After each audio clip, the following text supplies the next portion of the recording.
வளமுடன் ஃப்ரெண்ட்ஸ், ஆரோக்கியமாக இருக்கீங்களா? தசக்காற்றில் இரண்டாம் காற்று அப்படின்னு சொல்லக்கூடியது மலக்காற்றுன்னு சொல்லக்கூடிய அபானன். இந்த அபானன் உடல் ஏற்ற கழிவுகளை மேலிருந்து கீழாக தள்ளி வெளியேற்ற வேலை செய்யுது. இதுதான் காம உணர்ச்சிக்கும் முதன்மையான காற்று. அப்போது குழந்தையின்மைக்கு காரணம் இந்த அபானன். அப்போது உடலில் அபானனை இயக்கும்போது யூரின் வெளியேறது, மோஷன் வெளியேறுது. ஏன் குழந்தை பிறக்கும்போது இனிமா கொடுத்து க்ளீன் பண்ணுறாங்க. காரணம் என்ன? இந்த அபானன் பாதிக்கப்படக்கூடாது, குழந்தை ஆரோக்கியமாக சுகப்பிரசவம் ஆகணும் அப்படின்றதுனால தான்.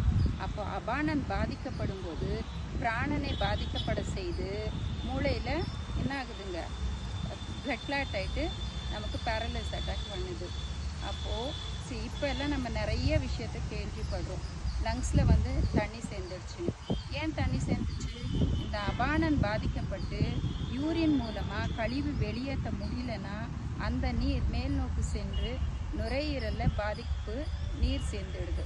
அப்போது இதுக்கு காரணம் அபானன் பாதிக்கப்பட்டதால தான். அப்போது அபானனை நம்ம இயக்கும்போது உடலில் மலச்சிக்கலும் நெக்ஸ்ட்டு யூரினும் ஈஸியாக வெளியேற்றுற வேலையை செய்யலாம்.